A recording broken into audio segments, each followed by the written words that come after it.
Olá, irmãos, graça e paz.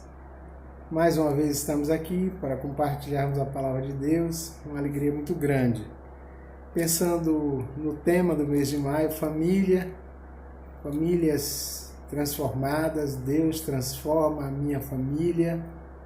É tão bom saber que o Senhor nos deu esse desafio, que é maior do que nós, mas não estamos sozinhos nessa tarefa de fazer com que a nossa família possa caminhar bem. A Bíblia ela é cortada de histórias de famílias de sucesso, famílias que fracassaram. A Bíblia nunca trata assim de uma família perfeita. Eu chego a dizer que nem a família biológica de Jesus era perfeita.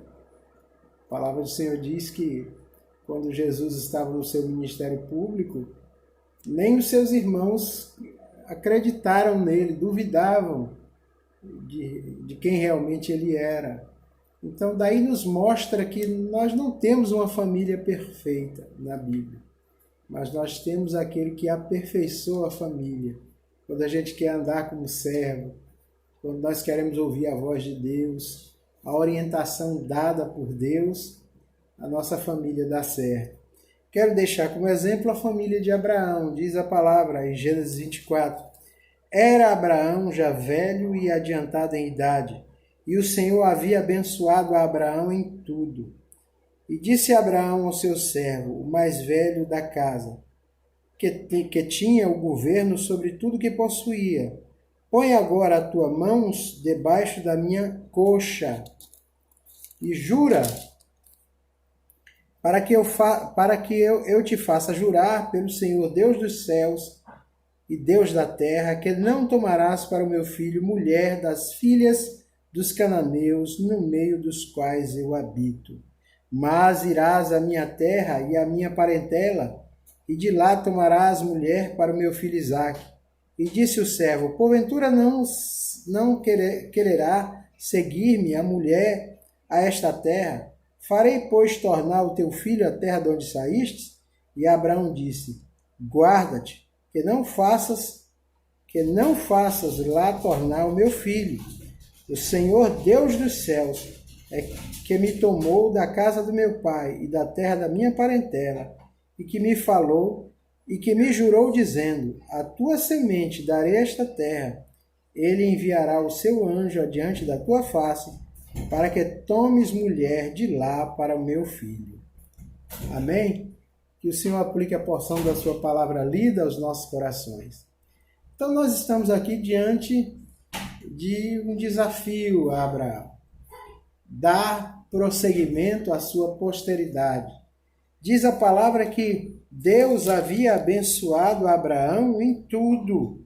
O versículo 1 diz que ele era já velho, adiantado em idade, e o Senhor o havia abençoado em tudo, no sentido material. Mas ainda estava faltando algo, que era preparar o caminho para Isaque. Irmãos, nós estamos aqui para preparar o caminho para as nossas famílias. E qual vai ser o caminho que as nossas famílias tomarão depois de nós? Nós somos finitos, temos um tempo pré-determinado por Deus aqui nesta terra.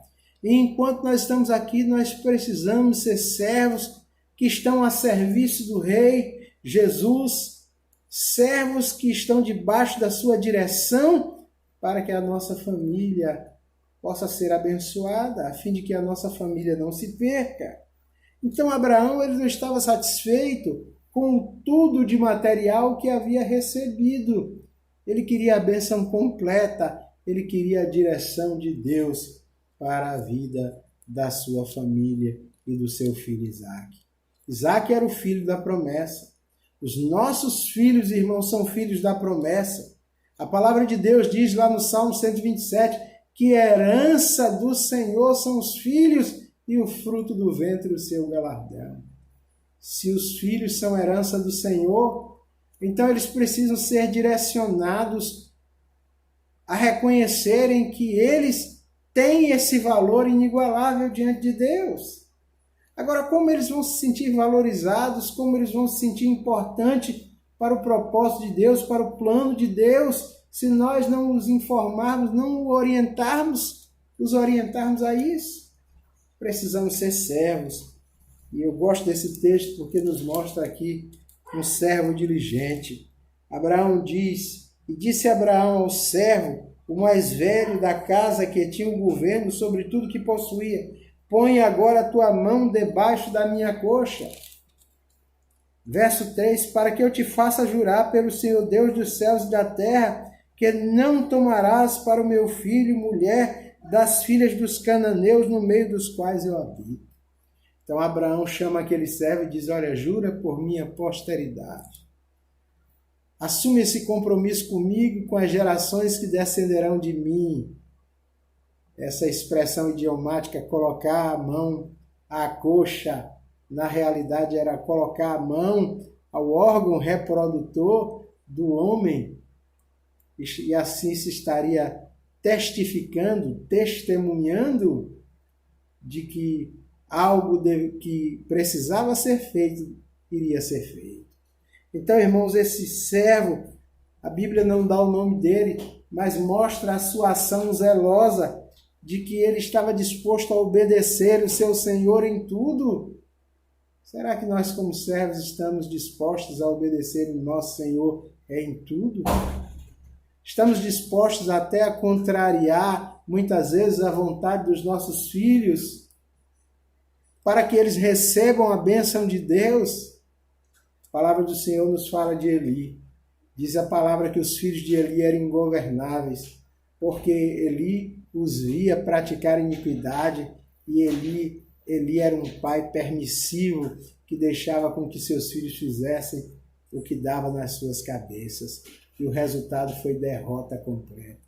Irmãos, nós precisamos ensinar os nossos filhos a serem servos, e servos zelosos, dispostos a obedecer diante da tarefa, seja grande ou seja pequena. Aliás, nenhuma tarefa é de só menos importância quando esta tarefa foi dada por Deus.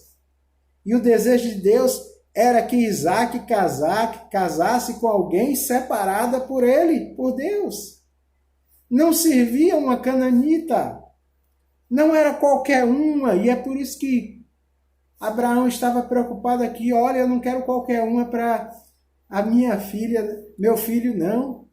Nós temos que dizer com o pai, não quero qualquer um para o meu filho, para a minha filha não, porque minha filha é uma serva de Deus, meu filho é um servo de Deus, e ele precisa estar debaixo da direção de Deus. Quantos irmãos buscam para os seus filhos conveniência desse mundo? Quantos estão preocupados com a riqueza desse mundo? É importante os recursos materiais, mas de que adianta recurso material sem a provisão e sem a bênção de Deus? Interessante esse servo. Ele diz, e disse o servo, porventura não quererá seguir minha mulher a esta terra, farei, pois, tornar o teu filho àquela terra de onde saíste? Abraão disse, não, Deus está preparando tudo. Deus está preparando tudo. Você vai lá porque Deus vai preparar tudo. E aquele servo prontamente, verso 10 diz assim, e o servo tomou 10 camelos, pois que toda a fazenda do seu senhor estava em sua mão, e levantou-se e partiu para a Mesopotâmia, para a cidade de Naor. Sabe, ele foi com zelo cumprir o propósito, com zelo ele obedece a Abraão e vai. Veja que ele tinha 10 camelos na sua mão, e ele tinha outros recursos materiais, ele era um escravo, ele poderia dizer, opa, aqui está a oportunidade da minha liberdade, vou viver a minha vida do jeito que eu quero viver. Mas ele estava aliançado, compromissado com Abraão, ele estava compromissado com aquele, devotado àquela missão, e ele seria zeloso e obediente. Verso 10, ele diz que ele tomou os bens do seu senhor e partiu para a terra de Naor. Verso 11, e fez ajoelhar os camelos fora da cidade, junto a um poço de água, pela tarde, ao tempo em que as moças saíam a tirar água. Esse servo também foi estratégico. Ele foi no lugar onde haviam moças. Sabe, muitas vezes nós queremos que Deus faça tudo. Irmãos, Deus só vai fazer o que Ele tem que fazer.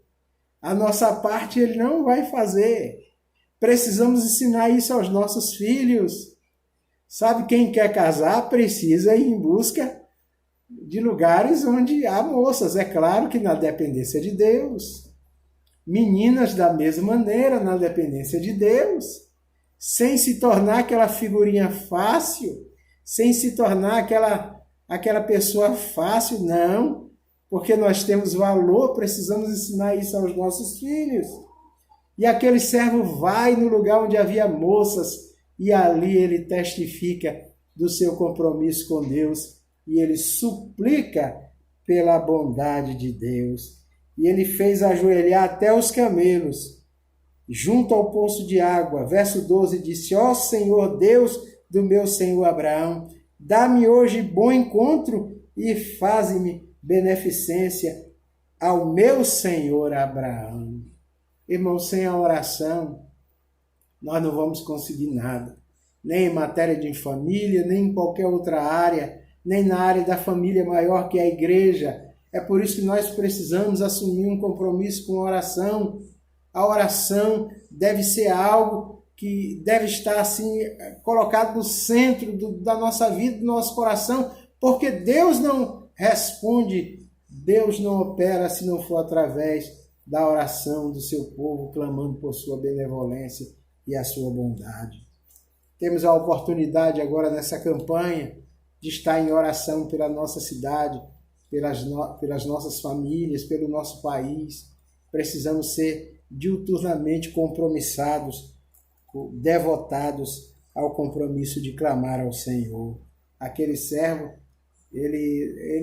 ninguém sabe qual era o nome dele, mas que ações poderosas, zelo na obediência, dependência na oração, e ele sabia que ele precisava da direção de Deus.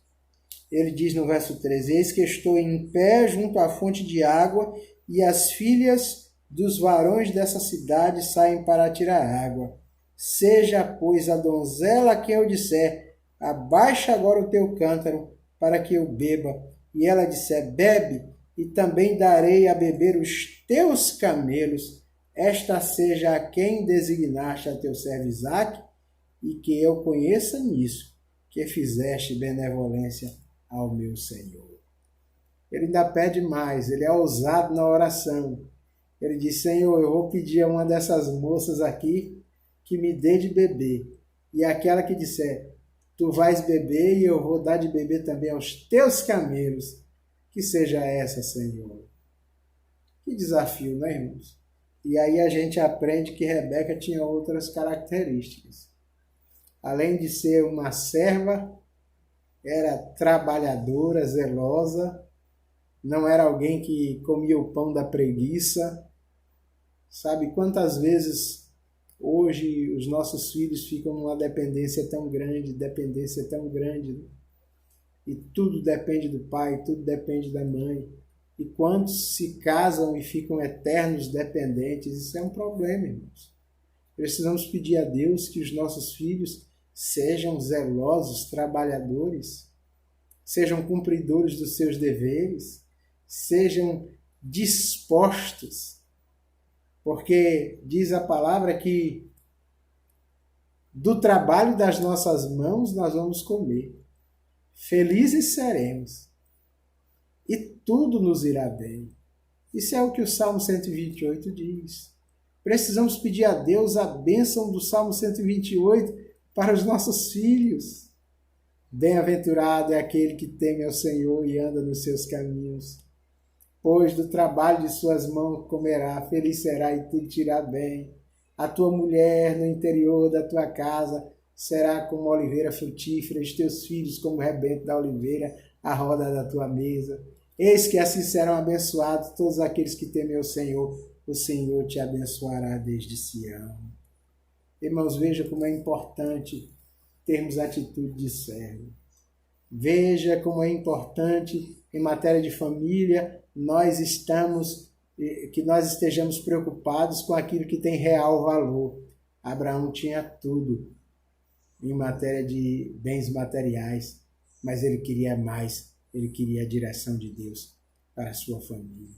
Queira a direção de Deus para a sua família, queira a direção de Deus para a sua vida. Seja um exemplo de servo que obedece zelosamente, seja exemplo de servo que está disposto a depender da bondade, da benevolência de Deus, e você expressa isso com as suas orações. Seja alguém que também é dependente da direção de Deus. Seja alguém que está pronto a servir, como Rebeca assim o foi.